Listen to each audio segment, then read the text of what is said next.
There's a moment that happens quietly. You open your phone, scroll past faces you know, smiles, trips, dinners, milestones, and then you notice something strange. You're there, but not in it. Your life exists. Moments happen, memories accumulate, but they stay with you. And when someone asks why you don't post, the answer comes easily. I just don't feel like it. I'm private. I don't think about it. And maybe all of that is true. But there's something beneath that choice. Something that isn't about apps or trends. And this is where it gets complicated. If you don't post photos of yourself, you've probably learned how to normalize it. You tell yourself you don't need validation, that you're not into sharing, that you'd rather live the moment than document it, and none of that is false.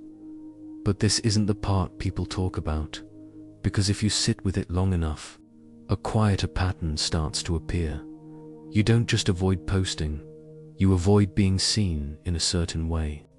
Not hidden, not invisible, just unframed. You might ask yourself things you don't say out loud. Why does sharing feel exposed instead of exciting? Why does the idea of people observing my life feel heavy? Why does a picture feel like something I have to prepare for? But the answers don't come immediately. On the surface, psychology offers simple explanations. Introversion, privacy.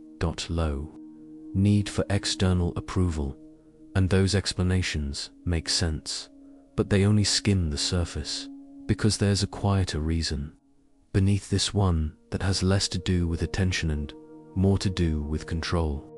And it usually didn't start with social media. Think back not to platforms, but to presence.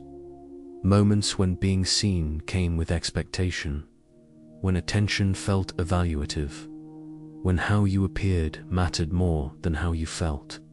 Maybe you learned early that visibility invited scrutiny, that being noticed meant being interpreted, that showing yourself required managing reactions, so you adapted.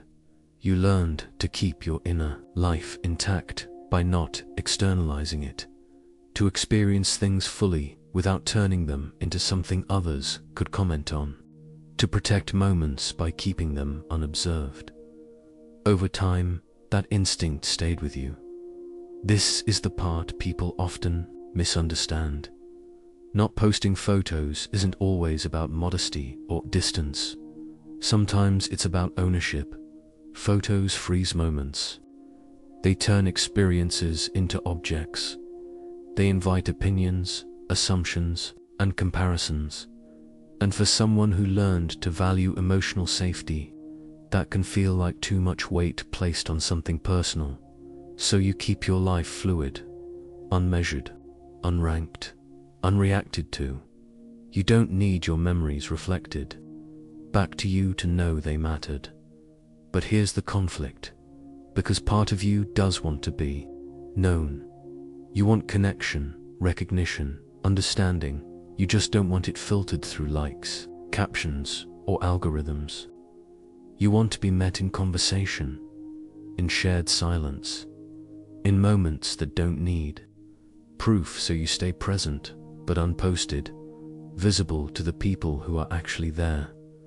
And this is usually where doubt creeps in.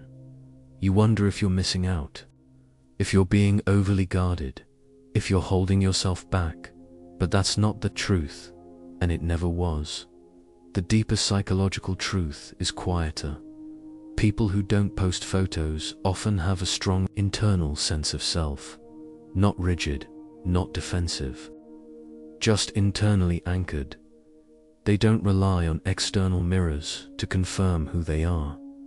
They don't need their identity reflected back through reactions. This often forms when someone learns early to self-regulate emotionally, to process internally, to keep meaning close rather than broadcast.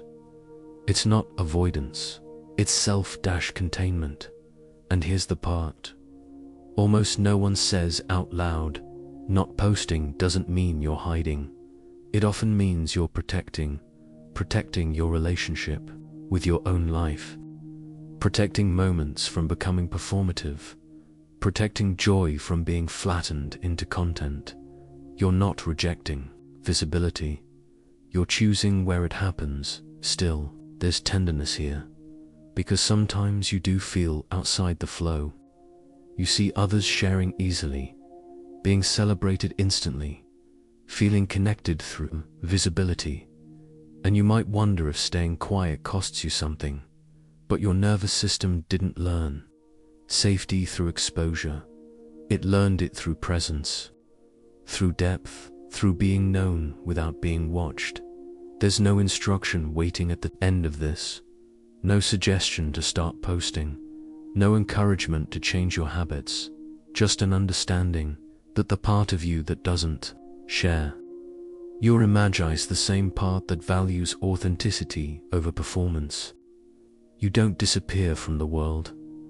You stay close to yourself, and that quiet choice says something meaningful about how you love, remember, and exist. If this felt familiar, you're not alone here.